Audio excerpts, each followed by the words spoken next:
សួស្តីបងប្អូននិងប្រិយមិត្តទាំងអស់គ្នាជាទីរាប់អាននេះគឺជាវីដេអូស្ដីពីរបៀបនៃការរកលុយតាម YouTube ពី Cam Top Tech ដោយដែលអ្នកទាំងអស់គ្នាបានដឹងស្រាប់ហើយថា YouTube គឺជាកន្លែងផ្ទុកវីដេអូដ៏ធំបំផុតនៅលើពិភពលោកហើយមានមនុស្សរាប់លានអ្នកដែលបានទស្សនាវីដេអូទាំងនោះវីដេអូនៅក្នុង YouTube គឺបានមកពីយើងម្នាក់ដែលរស់នៅជុំវិញពិភពលោកហ្នឹងគឺជាអ្នកអាប់ឡូតដាក់មិនមែន YouTube ជាអ្នកអាប់ឡូតដាក់ខ្លួនវានោះទេខ្លាំងណាស់ YouTube អាប់ឡូតដាក់ខ្លួនវាតែចំនួនដ៏តិចតួចបំផុតតែប៉ុណ្ណោះក្រៅពីហ្នឹងយើងទាំងអស់គ្នាគឺជាអ្នកអាប់ឡូតដាក់បាទតាមពិតទៅ YouTube គឺជាជើងដៃមួយរបស់ក្រុមហ៊ុន Google ដែលជាក្រុមហ៊ុនយក្សខាងការផលិតផែនទីអេឡិចត្រូនិកដែលយើងតែងតែហៅថា Google Map ជាពិសេសក្រុមហ៊ុន Google គឺជាក្រុមហ៊ុនដែលបង្កើតប្រព័ន្ធប្រតិបត្តិការសម្រាប់ដំឡើងនៅលើ Smartphone ដែលយើងនិយមហៅថា Smartphone Android ហើយម្យ៉ាងទៀត Google ក៏ជាម្ចាស់ email មួយដែរដែលមានឈ្មោះថា Gmail នឹងឯងក្រៅពីនឹងការងាររបស់ Google នៅមានផ្នែកជាច្រើនទៀតដែល Cam Top Tech សូមសង្ខេបតែប៉ុណ្ណឹងដូច្នេះចង់និយាយថាការរកលុយតាម YouTube គឺជាមុខរបរដ៏ពិតប្រាកដមួយតាមរយៈការបង្ហោះវីដេអូចូលទៅក្នុង YouTube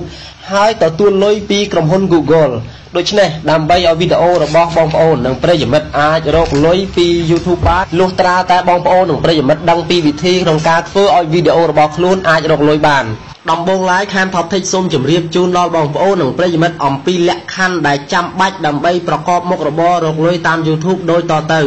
ទី1គឺអ្នកទាំងអស់គ្នាមិនចាំបាច់ចំណាយពេលវេលាច្រើនទេគឺថានៅពេលដែលអ្នកទាំងអស់គ្នាទំនេរអ្នកទាំងអស់គ្នាអាចឆ្លៀតប្រើប្រាស់ពេលវេលាដែលទំនេរនោះដើម្បីកាត់តវីដេអូនិងបង្ហោះវីដេអូចូលទៅក្នុង YouTube ទី2គឺអ្នកទាំងអស់គ្នាត្រូវតែមាន email មួយជាប្រភេទ Gmail ក្រៅពី Gmail គឺមិនអាចយកមកបង្កើត account YouTube ដើម្បីរកលុយបានទេទី3គឺអ្នកទាំងអស់គ្នាត្រូវតែមានកុំព្យូទ័រដើម្បីប្រើប្រាស់មានន័យថាអ្នកទាំងអស់គ្នាមិនអាចប្រើប្រាស់ Smartphone គឺទូរស័ព្ទនឹងដើម្បីរកលុយតាម YouTube បានទេទី4អ្នកទាំងអស់គ្នាត្រូវតែចេះភាសាអង់គ្លេសខ្លះៗពីព្រោះថាការរកលុយតាម YouTube នេះតម្រូវឲ្យយើងចេះអានភាសាអង់គ្លេសខ្លះៗដើម្បីយល់ភាសាមួយចំនួនដែលមានជាចាំបាច់នៅក្នុង YouTube និងចុងក្រោយលក្ខខណ្ឌដ៏ពិសេសនោះអ្នកទាំងអស់គ្នាគួរតែមានវីដេអូផ្ទាល់ខ្លួនគឺមិនអាចចម្លងយកវីដេអូពីគេបានទេប៉ុន្តែក៏មានករណីលើកលែងដែរដែលCam Top Techនឹងជម្រាបជូនអ្នកទាំងអស់គ្នានៅភាគបន្តទៀតមុននឹងចូលដល់ការបង្ហាញអំពីរបៀបនៃការធ្វើឲ្យ YouTube របស់យើងអាចរកលុយបានដំបូងឡើយCam Top Techសូមបង្ហាញអ្នកទាំងអស់គ្នាអំពីការបែងចែកភាគនីមួយៗ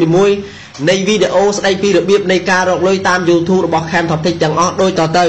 វីដេអូស្ដីពីរបៀបនៃការរកលុយតាម YouTube របស់ Cam Top Tech មាន7ភាគភាគទី1គឺភាគនេះតែម្ដងគឺCam Top Techនឹងបង្ហាញអ្នកទាំងអស់គ្នាអំពីរបៀបនៃការបង្កើត account YouTube ដែលគេហៅជាភាសាអង់គ្លេសថា Create Channelភាគទី2 Cam Top Techនឹងបង្ហាញអ្នកទាំងអស់គ្នាអំពីរបៀបនៃការធ្វើឲ្យវីដេអូទាំងអស់នៅក្នុង YouTube របស់យើងអាចរកលុយបានដែលគេហៅជាភាសាអង់គ្លេសថា Monetization ភាគទី3 Cam Top Techនឹងបង្ហាញអ្នកទាំងអស់គ្នាអំពីរបៀបនៃការបំពេញទម្រង់បែបបទ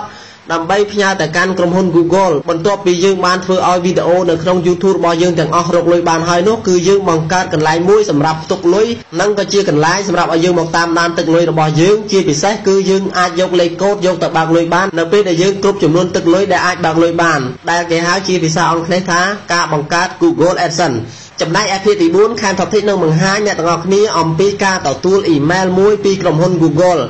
ដែលឈ្មោះ email នឹងវាមានឈ្មោះថា AdSense No Reply និងរបៀបនៃការឆ្លើយតបចំពោះ email នោះផងដែរដើម្បីឲ្យការបង្កើត Google AdSense របស់យើងមានលក្ខណៈពេញលេញ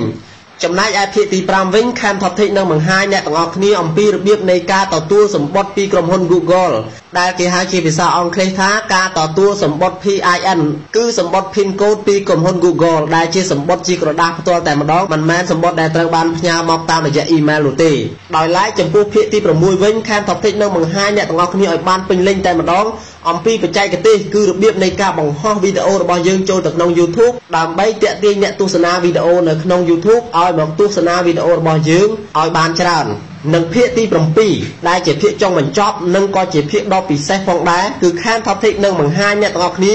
អំពីការបើកលុយដោយផ្ទាល់តែម្ដងដែលCam Top Techគឺជាអ្នកបើកលុយនេះដោយផ្ទាល់ដែលយើងខ្ញុំបានរកបានពីក្នុង YouTube តាមរយៈសេវាកម្ម Western ឲ្យអ្នកទាំងអស់គ្នាមើលផ្ទាល់ភ្នែកតែម្ដងបាទដូច្នេះសូមបងប្អូននិងប្រិយមិត្តចាប់ផ្ដើមដូចទៅបើកកម្មវិធីសម្រាប់បើកអ៊ីនធឺណិតមកហើយទៅចូលទៅកាន់ YouTube នេះ YouTube បន្ទាប់មកនៅខាងលើឈាមខាងស្ដាំបងប្អូននិងប្រិយមិត្តឃើញពាក្យថា sign in អញ្ចឹងបងប្អូននិងប្រិយមិត្តដែលមិនទាន់បាន sign in ចូលនៅក្នុង YouTube ទេសូម click យក sign in បាទហើយបន្ទាប់មកទៀត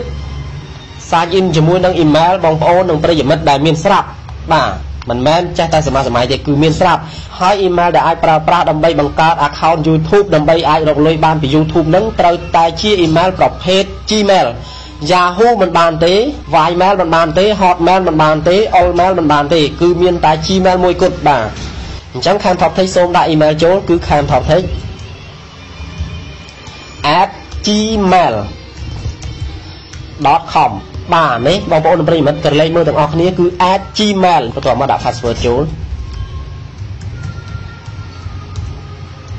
ហើយទៅបងប្អូនប្រិយមិត្តទាំងអស់គ្នា click យក sign in បាទនៅពេលដែលបងប្អូននិងប្រិយមិត្តទាំងអស់គ្នា click យក sign in ហើយក្រឡេកមើលនៅខាងលើជាងខាងស្ដាំដដែលទៀតពេលដែលបងប្អូន click យកត្រង់កន្លែងនេះមកនឹងឃើញ email របស់បងប្អូននិងប្រិយមិត្តហើយបាទនេះបងប្អូននិងប្រិយមិត្តឃើញស្រាប់ហើយ email ដែលបាន sign in ចូលអំបញ្ញមិញ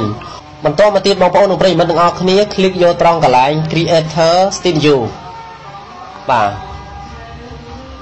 ហើយនៅពេលដែលយើង click យកត្រង់កន្លែង Creator Studio នឹងឯងYouTube វាឲ្យយើងបង្កើតឈ្មោះសម្រាប់ YouTube របស់យើងដោយស្វ័យប្រវត្តិតែម្ដងនឹងហើយដែលគេហៅថាបង្កើត account YouTube នឹងអញ្ចឹងដូចជា Camp Top Tech ជាដើមដាក់ឈ្មោះមួយដែលត្រឹមត្រូវបងប្អូននិងប្រិយមិត្តទាំងអស់គ្នាក៏ត្រូវតែដាក់ឈ្មោះរបស់ខ្លួនឲ្យបានត្រឹមត្រូវដែរបាទអញ្ចឹងបងប្អូននិងប្រិយមិត្តទាំងអស់គ្នា click យកត្រង់កន្លែង Create a Channel បាទនេះវាឲ្យបងប្អូននិងប្រិយមិត្តទាំងអស់គ្នាដាក់ first name ហើយនិង last name គឺខ្មែរយើងបកថានាមត្រកូលហើយនឹងនាមខ្លួនបាទអញ្ចឹងទេដាក់ឈ្មោះ channel របស់យើងតែម្ដងទៅអញ្ចឹង Camp Top Tech សូមដាក់ថា Camp Top Tech បន្ទាប់មកដាក់ last name បន្តទៀតមកបាទអញ្ចឹង Camp Top Tech ដាក់ថា Camp Top Tech smartphone បាទ smartphone មានអក្សរ S បន្ទាប់មកទៀតបងប្អូនប្រិយមិត្ត click យក continue បាទវាកំពុងតែបង្កើត channel ឲ្យយើងហើយបង្កើត account YouTube ឲ្យយើងហើយតែដំណើរការនេះមិនទាន់អាចធ្វើឲ្យ YouTube របស់យើងអាចរកលុយបានទេបាទនេះចូលដល់ត្រង់កន្លែងនេះហើយអញ្ចឹងបងប្អូននិងប្រិយមិត្តទាំងអស់គ្នានេះគឺយើងទើបតែចូលមកកាន់ YouTube ហើយយើងគ្រាន់តែបង្កើតឈ្មោះ account YouTube របស់យើងតែប៉ុណ្ណោះគឺបង្កើត channel នៅលើ YouTube របស់យើងតែប៉ុណ្ណោះ channel ហើយនិងឈ្មោះ email របស់យើងគឺខុសគ្នាបាទនេះ channel របស់យើង Camp Top Tech smartphone តំបាញ់មិញហ្នឹងចំណែក email របស់យើងគឺនៅខាងលើបាទដូច្នេះសូមបញ្ចប់ភាគនេះតែប៉ុណ្ណេះសូមបងប្អូននិងប្រិយមិត្តតាមដានទស្សនាបន្តនៅភាគទី 2 បន្តទៀតគឺរបៀបនៃការធ្វើឲ្យវីដេអូនៅក្នុង YouTube របស់យើងអាចរកលុយបានបាទ Camp Top Tech សូមស្វាគមន៍បងប្អូននិងប្រិយមិត្តទាំងអស់គ្នាមកកាន់វីដេអូស្ដីពីរបៀបនៃការរកលុយតាម YouTube ភាគទី 2 បាទនៅភាគទី 1 យើងបានចូលមកដល់ត្រង់កន្លែងនេះបន្ទាប់ពីយើងបានបង្កើតឈ្មោះ channel YouTube